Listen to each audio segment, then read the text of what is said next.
everybody. Happy Friday. As Dr. Hannah says, every day. Starting out really good. We got a ton of announcements today. One announcement for Mr. Raymond. If you're a SHIELD student and you're interested in giving new students a tour at 12 to 12:30 today, see him or Mr. Wilcox. Other than that, let's start break.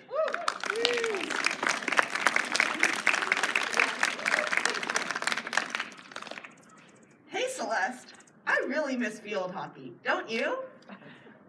I miss it so much. I love playing sports with a stick and a ball. But there's one thing that I wish we could change about field hockey. That it was all year long. No, that it was in the air. That sounds so cool, but there's no sport like it. Ding, I have an idea. What is it? How about we sign up for lacrosse on the form Mr. Peters sent out by February 9th? That sounds like a great idea, especially since lacrosse will be such a good season with such cool people. I can't wait.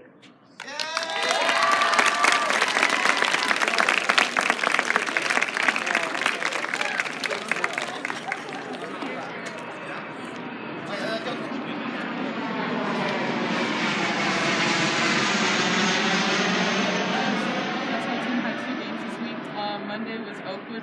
We won 55-15.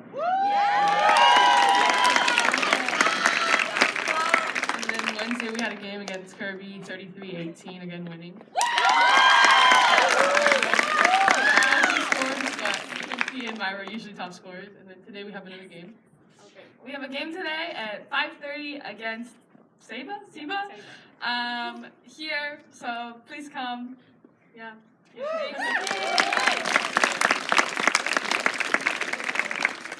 A while back, we challenged ourselves, we challenged our brains, we challenged our arithmetic with the AMC Math Contest. And here with some results is Ms. Williston.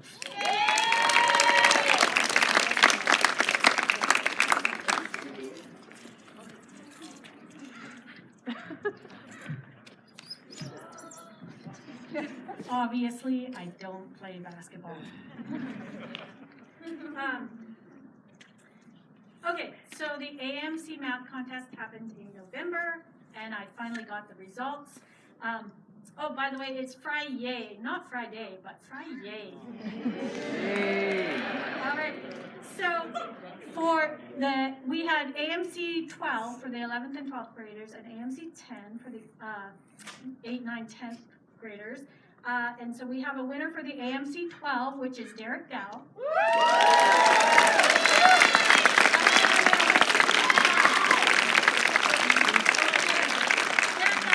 Derek, I have a little prize. You have to come get your prize.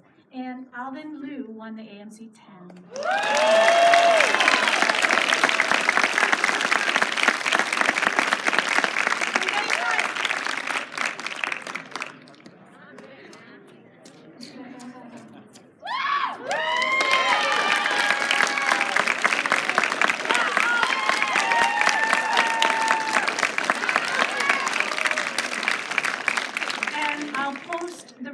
In the answer key in Ms. Traxel's room, if you want to see, and if you want to take your contest booklets, I'll put those in Ms. Traxel's room as well. Thank you.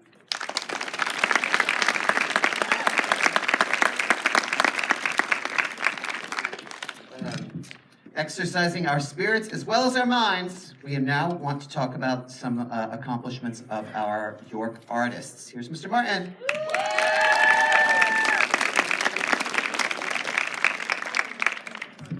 Right. So every year there's an art competition at the Carmel Art Association for high school students in Monterey County. Over 50 students are participating in it this year, and they did the judging last night, and I just had to announce it because we had some students at York do really well in the painting category. Carla Cardenas got a second place.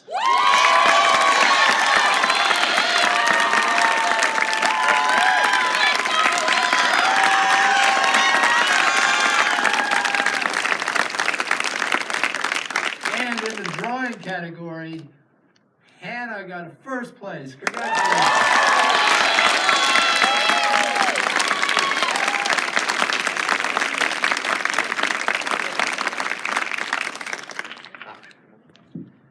keeping on the art theme, here is Senior Class President Sydney Choi and helper to talk about the beautiful art that's behind me.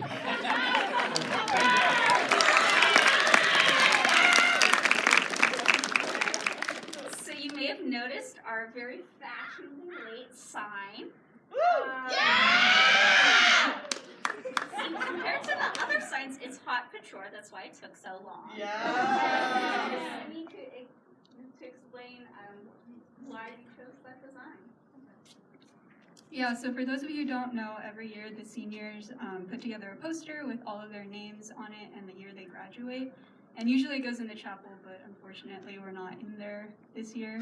So it's basically just a rose with all of the names of the seniors on it. And if you tilt your head like that, you can see that the stem spells out 2022. So yeah, that's basically just our senior poster in case you were wondering what it was.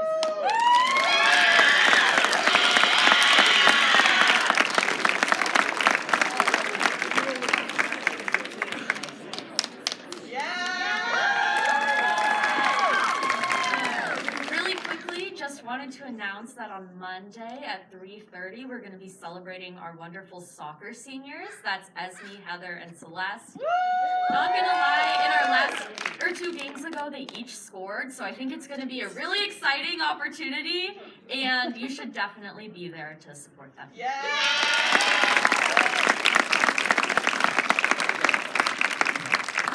To keep talking about all the amazing things that sports brings us, here's Jay-Z to talk about spring/end of winter health and fitness. Thank you. Hey, everyone. Okay, so we have our winter season ending soon, and we want to sign up for the spring season, either team sports or health and fitness. You'll see I sent out a form this morning to everyone. We really want everyone to complete that form. So that's a form letting us know what your plan is for this spring. Are you gonna take the season off? And you can take one season off each year. Are you gonna play a team sport? And there's another form for a team sport, and we heard about girls lacrosse today. And or are you gonna do health and fitness? And I'm asking for your first, second, and third choice in health and fitness. The options this spring are hiking/walking near here, which we've had all year, ultimate frisbee, fencing, and softball. And mountain biking. Thank you, Kevin. Mountain biking too. We're going to keep that. So if you're intermediate, advanced mountain biker, there's that option too. So please fill that form out, if possible, today. And if not, then over the weekend so that we can roll into the end of next week knowing what everyone's doing. Thanks.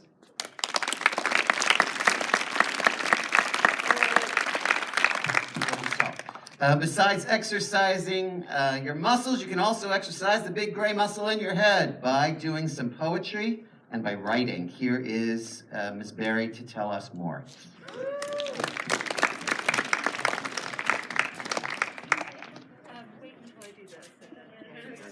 All right, I have a couple of announcements. The first is that there are 2 summer writing opportunities, writing programs. One is at Denison University in Ohio, I believe, and the other is right here in California, in Southern California, on the Cal Arts campus.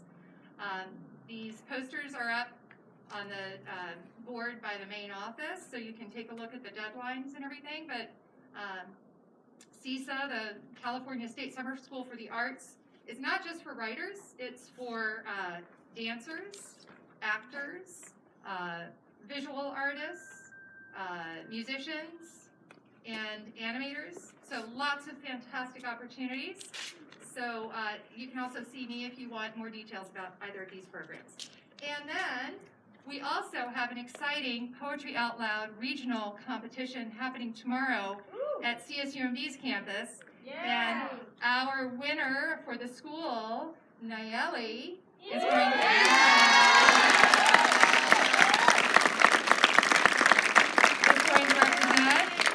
And Normandy, our runner-up, is going to be there.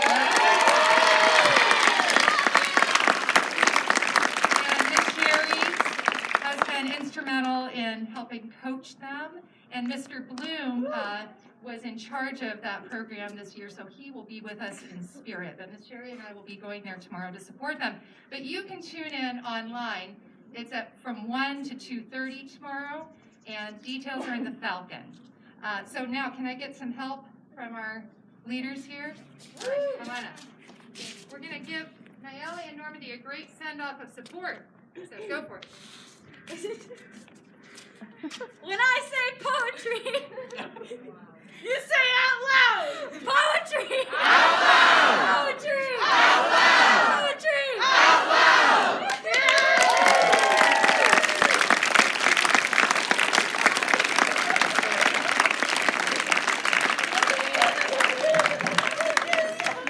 Poetry. Yeah, it still works. Poetry is great for the soul, and so is mindfulness. Here's Miss Sherry with a mindful moment. Hi, thank you. As you know, I am the counselor for student health and well-being, which means I'm not a therapist, but I am a certified coach. And my whole reason for being here, just to remind you, is to offer you support, to a listening ear, whatever you need when you're going through a tough time. So that can be that you're not feeling well physically, but it could also be that you're not feeling well emotionally or mentally, and I can, just come by my office or make an appointment. There's all kinds of things we can talk about.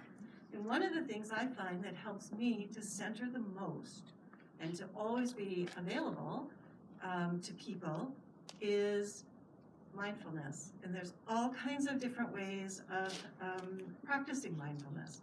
So I thought we'd do a quick one this morning.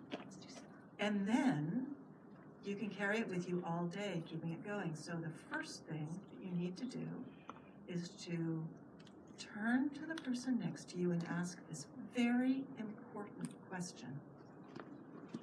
What is your favorite color?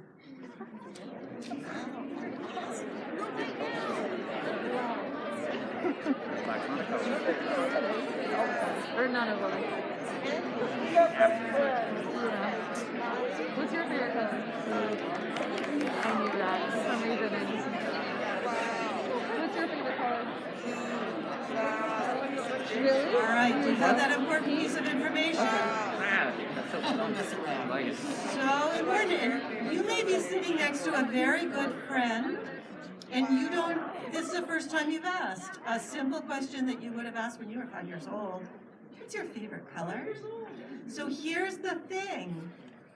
Right now, I want you to look around for any example of your friend's favorite color that you just learned.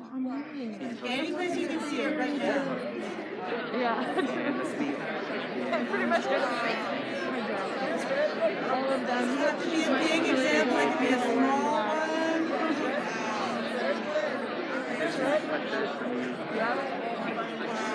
A bunch of blue over there too. Awesome. Great, so there are lots of examples of many different colors. If you happen to have chosen, if your friend just told you that their favorite color was black, you're really in for a good range today.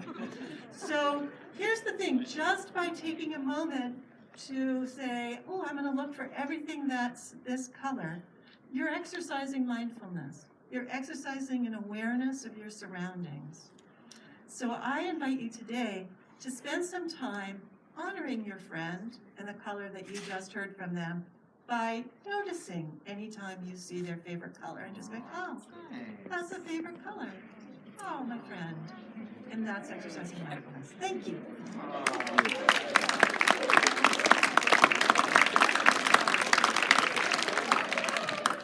Somehow Miss Sherry psychically connected with our sophomore, Rachel Galinato, who is about to come up and speak just about the idea of awareness and mega awareness of the things that are around us. Welcome up, sophomore Rachel Galinato.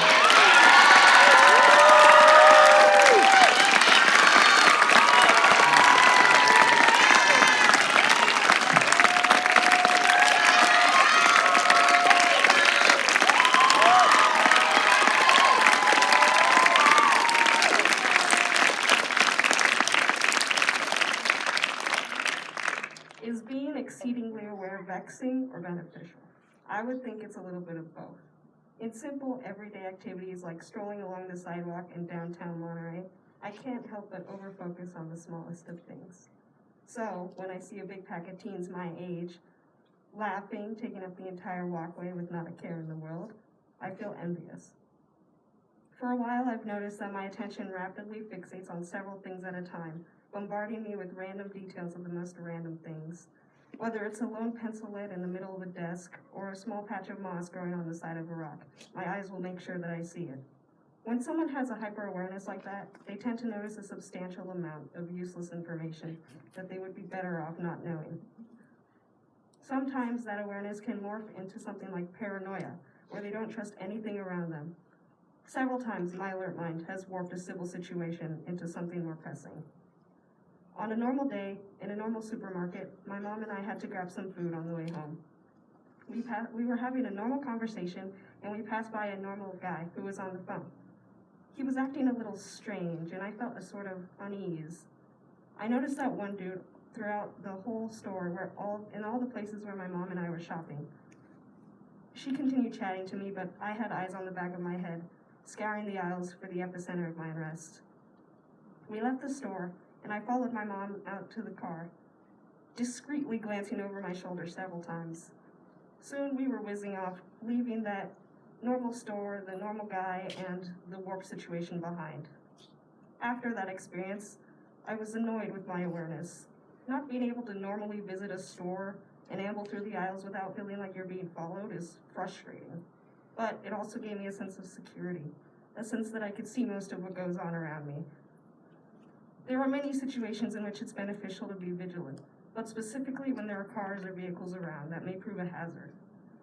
Whenever I go for a walk with family or friends, it's impossible for me to ignore all the cars zooming by. When I was in Seaside with two friends, they were forcefully leaning on each other while we were walking to a bakery to get some bread and cookies. I deliberately moved between them and the avenue so that I could keep an eye out for cars and shepherd them away from the edge.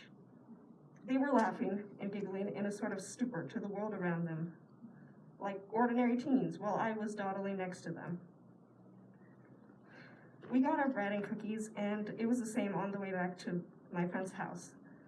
Awareness can help keep someone away from harm, but that's not the only beneficial reason for having a hyper-awareness. Being able to enjoy the little things in life is another positive result of being attentive. Small things that every person enjoys are things that brighten their day, right? From seeing a ladybug on the leaf of a bush to noticing a tall deer with full antlers. Something small that recently made me smile was seeing hummingbirds in the common rooms, in the commons near the lockers, pollinate flowers of many different colors. I loved watching their wings flap, making it seem like they were suspended in the air, as well as the glow of their shimmering feathers that shone in the misty morning dew.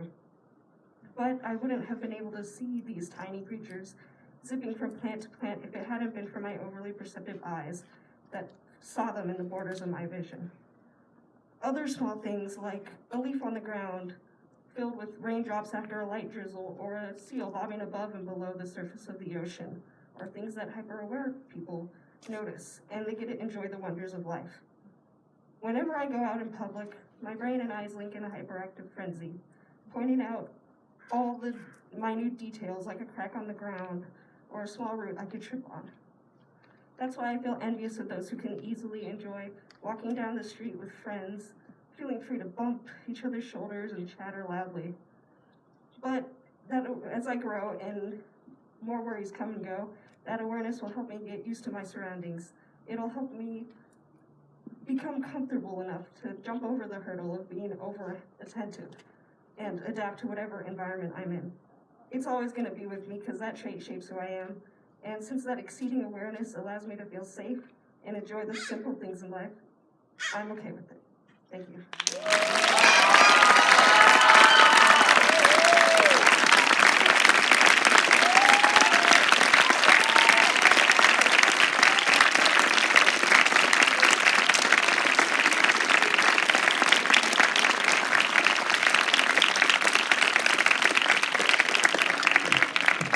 Okay, be on the lookout for small winged animals and your friend's favorite color as you go throughout the day.